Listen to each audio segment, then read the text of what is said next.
in order for you to understand what's currently going on in the Diddy trial, you need to understand how this all began and why we are where we are today.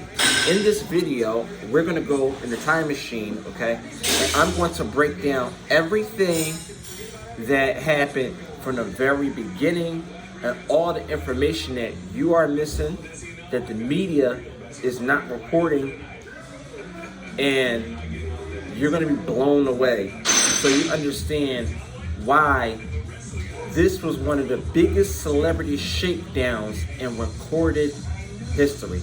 So without further ado, Relationship Talk with G's, holla at your boy. Let's get to the documentary, my documentary on Diddy Combs. Lastly, I want you to understand that this was a pre-recorded video before. I'm presenting it again. It's a brand new video because most of you haven't seen this video, and I finally know that it's going to get the recognition that it deserves, because I know y'all want to understand what's going on. And in this video, I give a full breakdown. Some of the names might have been wrong, so I apologize in advance. One of the names I think I got wrong on who did the lawsuit, because he had multiple lawsuits. Most of them are right, but there was one male name that I think I got wrong, so excuse me for that one. You'll understand when that comes to play. But nevertheless, you're gonna see everything that you need to know in this video, and you're gonna understand what's going on right now when I catch y'all up to date on how it began. Here first on Relationship Talk with G's, holla at your boy. Let's get right to it. Today, we're getting into all the bullshit about Diddy Combs. Holla at your boy. First of all, sir,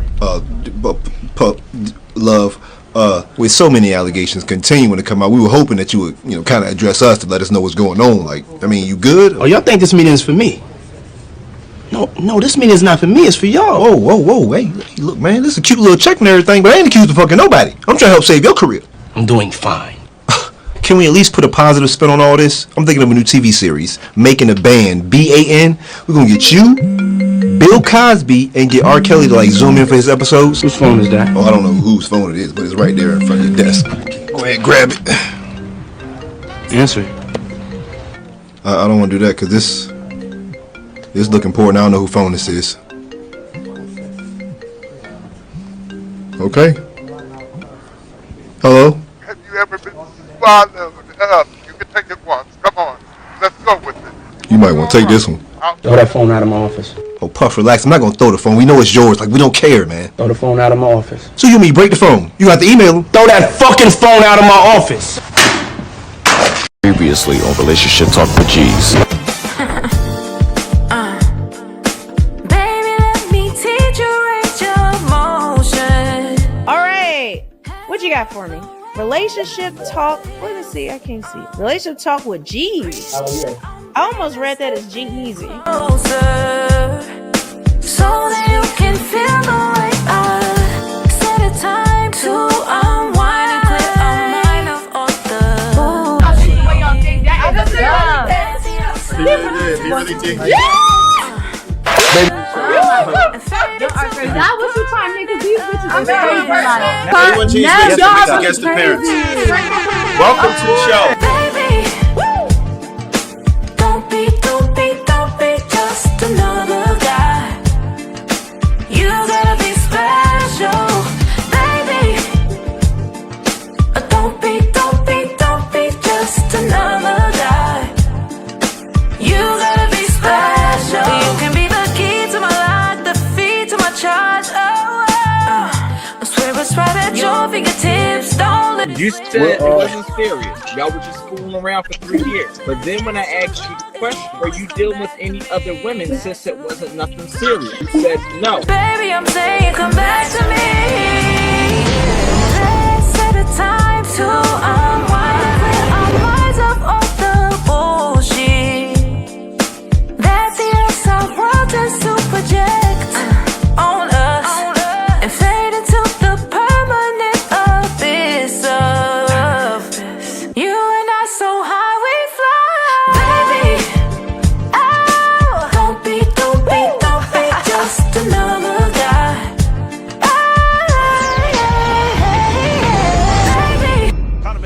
why the hell so many people are trying to tell me to slow down. Seems like motherfuckers should be shutting the hell up and enjoying the show. What's going on, y'all? Let's not waste any time. Before we get into the Diddy video, make sure you do the following.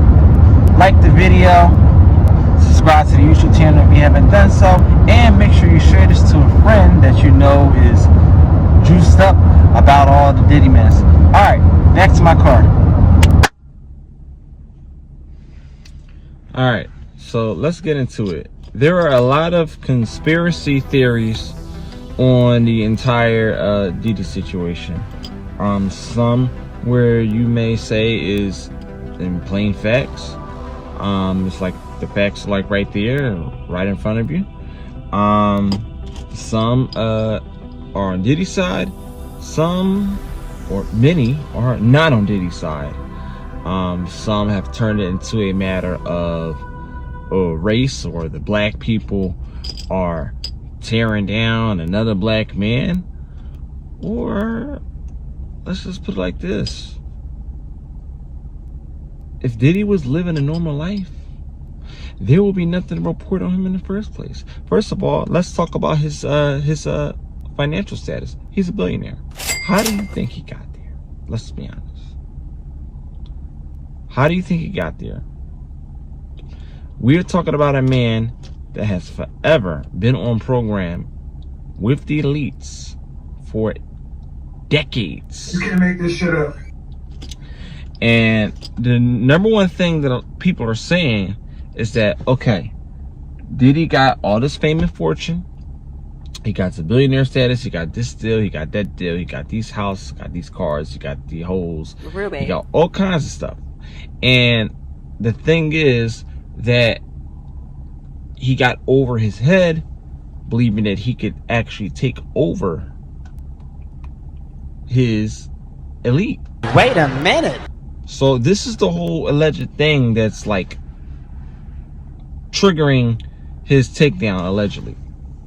And we're going to say allegedly multiple times throughout this video because nobody truly knows what's going on. The people that are reporting on it, because you have to really take the pieces of media, aka TMZ, World Star, all the people that are reporting on this. You know, sometimes they do falsify the information just for clickbait.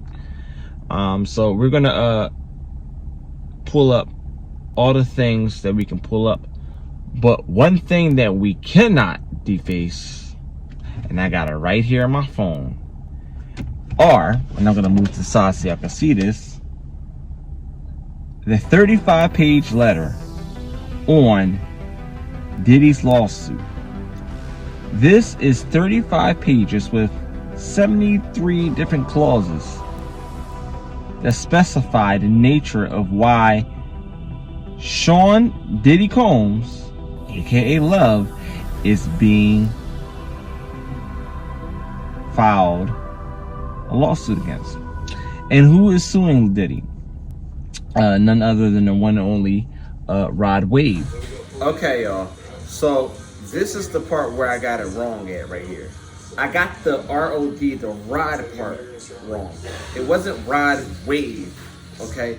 It was Rodney, also known as Lil Rod. So Rodney Jones Jr. And who was he? He was the music producer for Diddy Combs. According to USA Today, he was the producer for 9 tracks on Combs' The Love album. So that is who sued him, okay? Now back to the video.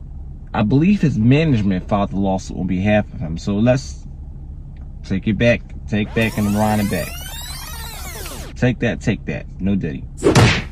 Cassie, when she first filed the lawsuit, before that, she was trying to get money from this man for months, allegedly.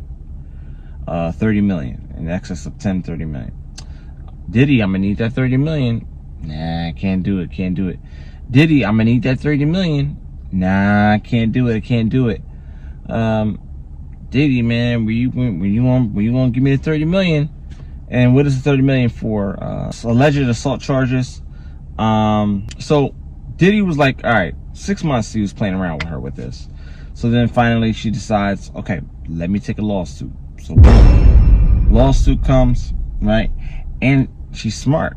She didn't just sue Diddy. She sued his companies. So basically, she filed as an employee. Think about this, y'all. Because when you sue the corporations, okay, and the alleged accusations listed in the lawsuit, it's like, whoa, we got to pay. Diddy's like, all right, I got you. You know, you could have just called me and let you, you know, we could have talked about this, man. I could have gave you a little something. Now you want to do it. See, do you see how that goes? So, in a span of 24 hours, Diddy settles $30 million. You big dummy. Crazy, right? So Diddy settles $30 million. Cassie gets her money. They settle outside of court.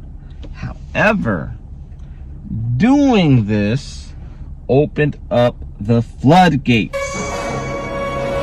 The floodgates to hell. And Rod Wave's manager comes through and says, I don't know if it was a manager or if it's an attorney, but the point is, Representative Rod Wave comes through and says, hey Diddy, I see what you did with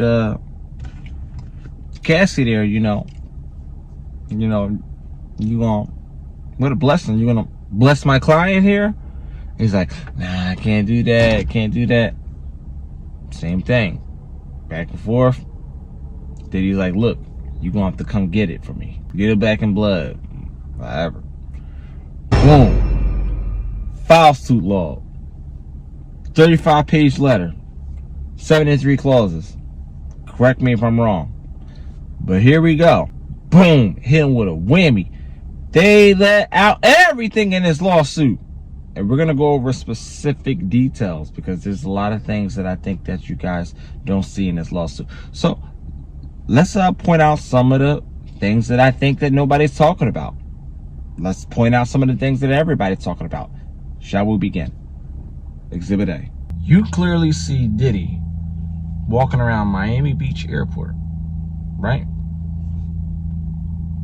Is the feds apprehending him? Are they detaining him? Not once did this man get detained, arrested, not even detained. And if you look right here, you can see that the feds are right there with him.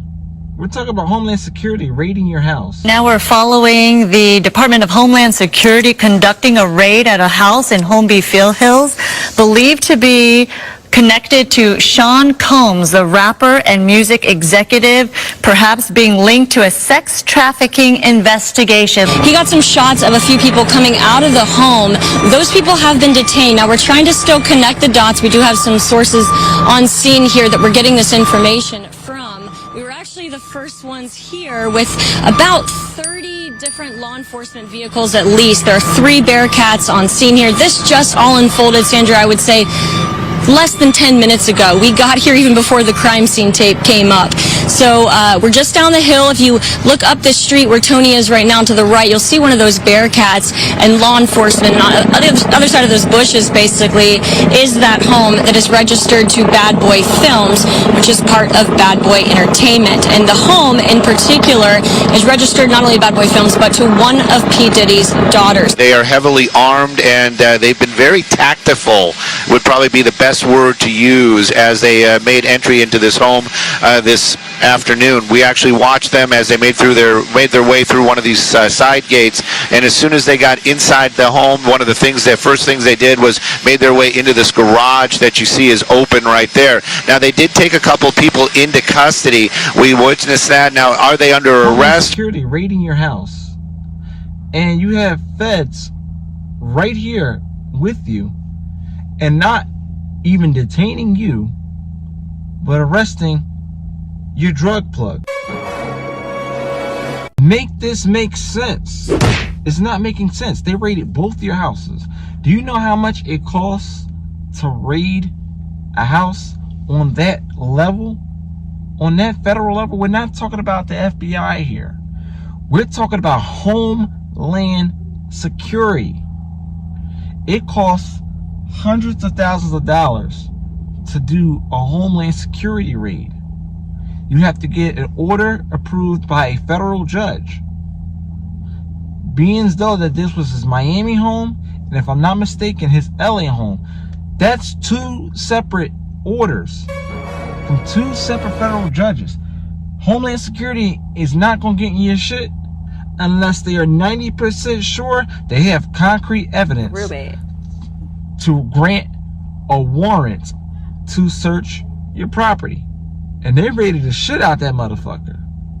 They raided the shit out of it. So, yeah, man, like, what's going on? Is the feds looking for him?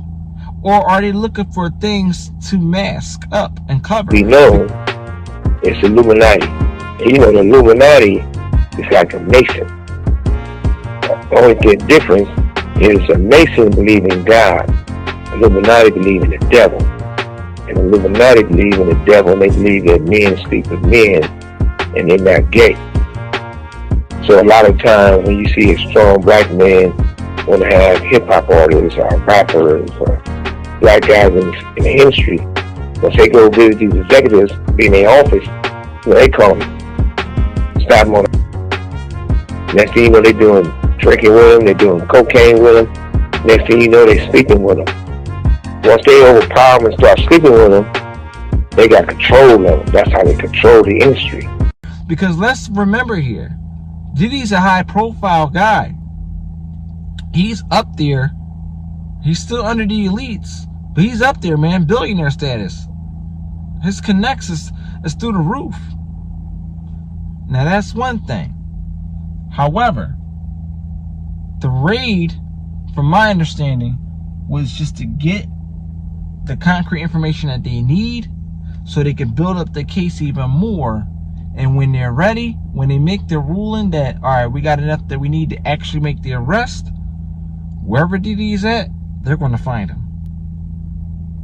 So this is why Diddy, with him ahead of his plugs, he knew the raid was coming. He already made plans to fly to wherever he flown to. Diddy pissed somebody off, and that's the bottom line. And they want to drop him. And the elites, they're like, look, you got over your head. We tried to warn you. We tried to go through your manager and all that stuff like that. And you're like, all right, fuck this. Whatever. I do what I want. Right? And they're like, look, green light. It's your time. Gots to go. We're going to take down everybody that's around you, of your team.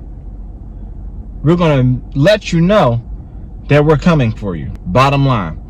And I want y'all to look into this too. Suge Knight tried to warn him. And now that everything is going down, that is happening, you know, when you're in the realm of your fame and fortune, you don't give a fuck.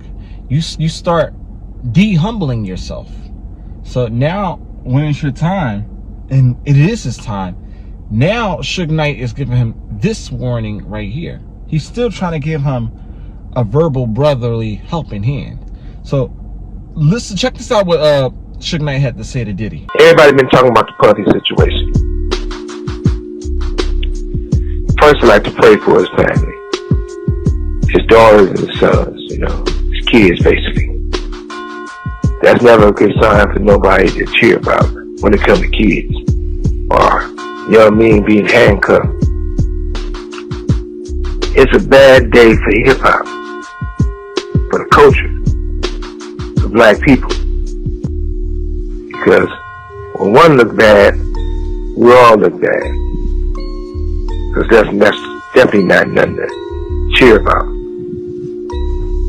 But I tell you what, Puffy, your life is in danger. Because you know the secrets, who's involved in that little secret room you guys participating in. So, you know they're going to get you if they can. It's a little crazy how Puffy get ruled out the alcohol business and Jimmy Iovine steps in with Andre and Snoopy promoting it. was never a good look when it came to the culture of hip-hop and for our community, our people. I turned myself in. Sometimes you gotta face the music. That's most of the time. Puffy, I'm gonna give you some real advice. 2 quick things. You gotta make a decision. When you go to prison, either you're gonna be standing up pissing or squatting sitting down pissing. I advise you to try to take the first one, because you know if you're squatting pissing on the seat, you know what that means. Oh yeah, by the way, do not do your time going by Brother Love. Brother Love is not a good code name for prison. I'm out. One of the clauses of the lawsuit alleges that rapper Young Miami was Diddy's sex worker and was transporting pink cocaine. Okay, so if you don't know what pink cocaine is, all right, so what is pink cocaine? How would you like it if I told you that pink cocaine is actually not cocaine? Okay, pink cocaine is a popular synthetic party drug, very common among teens, and from my understanding, I've heard this has actually been out since the 70s. It has no relation to cocaine. It's also known as 2CB or pink coke. Many manufacturers label it as a legal and safe drug. However, the pink powder drug has various side effects. In overdosing, it can harm both your mental health and your physical. So, what is it? It's a recreational party drug. It's been on the market for well over a decade. Okay, so maybe not the 1970s. I saw an article saying that it was here from the 70s. So I'm going to look that up. But I saw something saying that it was out in the 70s. But what it actually is food coloring. It's food coloring. And basically what it does, here it is. In the 1970s, a famous organic chemist by the name of Alexander Shulgin, he's from Harvard, known for his work with drugs such as ecstasy, developed a new drug called 2CB, also known as pink cocaine. Initially, people used 2CB to treat erectile dysfunction and enhance libido. The manufacturer named the original product Erox or Performax. In 1995, the United States Drug Enforcement Agency assessed the drug and classified it as a Schedule I controlled substance. What this means is that there is no medical use for this drug, and it is deemed as harmful to actually consume, which made it a very, very popular and attractive illegal transport. For the mental effects that it would give to you and the feeling that it would give to you physically. So although there are a few similarities between cocaine and pink cocaine, this powder drug is actually very different. The major similarities are chemical dependence, and the risk of addiction is very, very major. It's extracted from a coca plant. Pink cocaine, with it being a synthetic drug, the coating. I've seen some people like use think like vanilla extract, strawberry.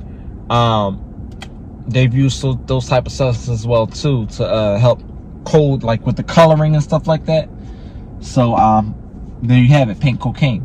I talked about this shit a year ago on my podcast on YouTube about Young Miami getting a $250,000 monthly allowance for being Diddy's PR girlfriend. And we're going to play that clip in a minute. But I talked about this shit. I did a whole episode on it. Diddy in Miami. 305. Tonight's bottle of the evening was Ciroc by Diddy, because that's who we're talking about tonight. You see the topic on the bottom of the screen. What can we learn from Diddy and Carisha, please? What can we learn from Diddy and Carisha, please? So let's start over. So Carisha, please was a show launched on a platform called Revolt, dominated by none other than one and only Diddy himself. Diddy and Carisha, also known as Young Miami from City Girls, became great friends, had a great friendship, and we don't know if their stuff did spark off on a higher level where they would get into like a relationship or not. But what we do know is this: it is good enough to where he covers the fundamentals. Diddy gives her a $250,000 spending allowance. Shopping spree alone, $250,000. We're not talking about Trump change here. We're talking about $250,000 a month. That is $1 million in 4 months gone. Like he spends the cost of your house mortgage free in 1 month on a shopping spree. God damn. That, man, let me tell you. Hold on 1 second. Because we got to talk about that one. Powering on. We have to talk about that one because $250,000 can get you a whole lot of things. $250 can get you a whole lot of things. Major key. $250,000 can get you a lot of things. It can get you a house. It could get you multiple cars. You could open up a business. You could open up a shop. You could open up 10 businesses with $250,000. $250,000. That must be some good ass punani. She must be giving him some emotional damage to them hormones, because $250,000 just for a shopping spree a month? My God, that's definitely a major key. Go! Shit. Young Miami. What can we learn from Diddy and Carisha, please? That was the name of the episode. And I lied to you not. I was the first to cover this. I was the first. So what was that $250,000 really going to? Ruby. Monthly allowance. She gets to be publicized as being Diddy's girlfriend to cover up all his acts and stuff like that. Everything that Diddy was trying to do was all a cover-up. Because it also alleges that there were hidden cameras inside of the house that compromises people's privacy, that they were videoed during the parties that Diddy had. And if what LeBron James is, if that's any indication what he's saying is true, he said there's no party like a Diddy party, and I ain't finna find out. Well, there ain't gonna be no more Diddy parties now, but I would never want to find out. But anyway, I talked about this a year ago. Young Miami gets her own platform on Diddy's own brand, Revolt. Carisha, please. I actually liked it. It was really nice. I liked it. I actually liked her show. I watched it. It was really nice, well done, well articulated. But I will tell you this: she got a big piece of the pie. You know what I'm saying? She was definitely winning financially. And in the midst of all of this, she never snitched. She kept quiet. Which also, by the way, some of her lyrics are going viral in the wake of the scandal. I call it a scandal. In the wake of this raid on what she said. Let's pull up the lyrics. She says, "I'll never snitch on you. I'll hold up for you. Smash on up for you." So it alleges that she is a sex worker that was listed in the lawsuit, allegedly. She'll hold up for you. She was pushing pink cocaine, allegedly. And we definitely didn't hear anything from my Young Miami. She was very quiet until this just came out from this letter lawsuit. I'll never snitch on you. So it is safe to say that she definitely was holding it down from her end. You know, I mean, is anything going to happen to her? Who knows? But when you get into this stuff with Diddy, you know what you're getting into. I remember Ray, the voice of New York, he said this a while ago. He said, if you get into a Diddy party, you knew what you were doing. And if you get into one with him and R. Kelly, you definitely knew what you were doing. Diddy's enough. But to see both of them in the same room, oh, you definitely knew what you were doing. So any involvement with Diddy, you know what's up. You know what's up. So I find that interesting, these lyrics here. We're going to talk about part 2 next time on all the conspiracy theories that is surrounding Diddy's federal investigation. We're going to talk about all the people that were involved with him, because that's what really matters. You know, there is no I in team. It takes a strong workforce to make all this shit happen, and for it to be able to be covered up for decades. He had a good ass team. You are only as strong as your team is. That's why I don't like this case on the YSL trial, because them niggas were not loyal to Young Thug. They weren't loyal to him. Call it what you want. I don't care. They were not loyal to him. Diddy had a strong ass team. No matter how forceful, unfortunately, he was. Guess who was also very strong-headed? Donald Trump. Donald Trump did not have a loyal team. I don't give a rat's tail what legal or illegal stuff that you got into. If you are part of the team, you are supposed to win together, lose together.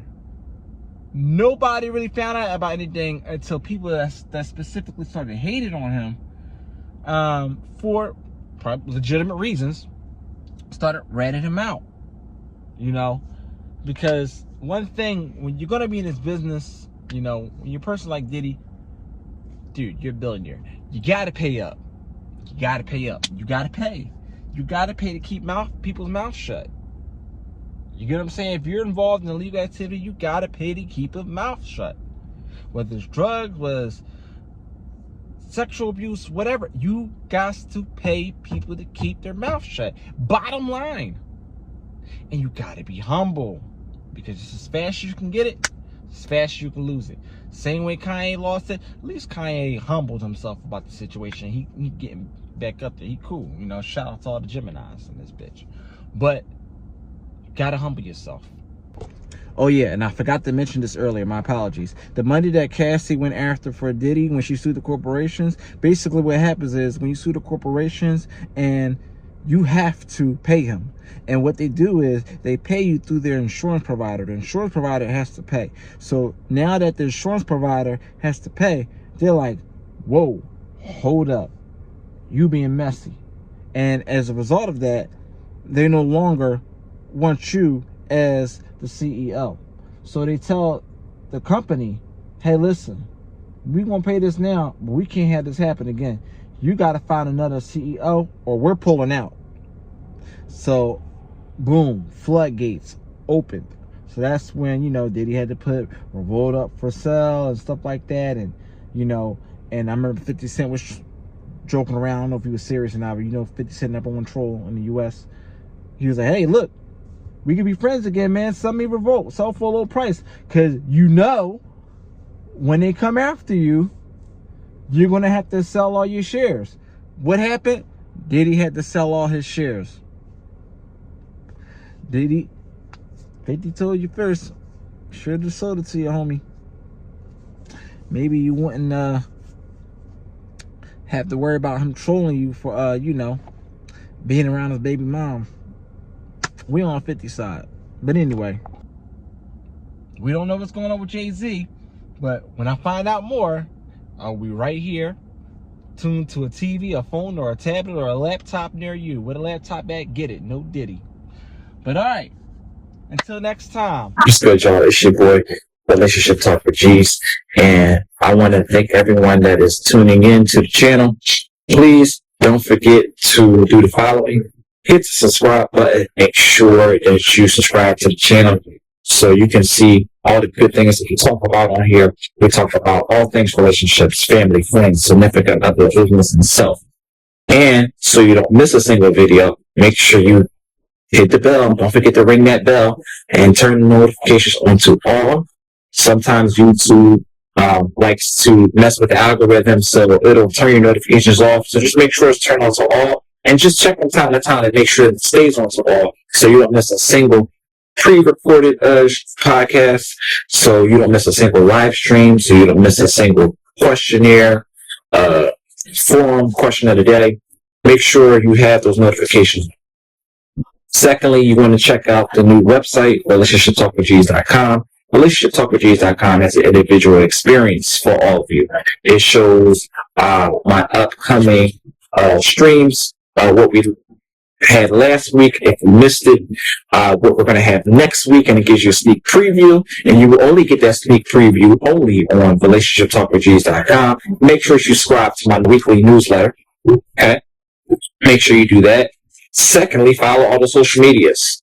Relationship Talk with G's Instagram, Relationship Talk with G's TikTok, Relationship Talk with G's on X. Make sure you follow all of them. Okay? And on Instagram, you're going to check out my broadcast channel. That also gives you sneak previews. And Patreon. I'm now on Patreon. Make sure you check that out. You will get even more exclusive content on there because there's a paywall behind that. You'll get deep into the life of myself. And trust me, you want to hear that. So make sure you check out all of that. Link is in the description. Link is in all of my bios. Link is also on my website and further details. And now with that said, Kind of makes me wonder why the hell so many people are trying to tell me to slow down. Seems like motherfuckers should be shutting the hell up and enjoying the show.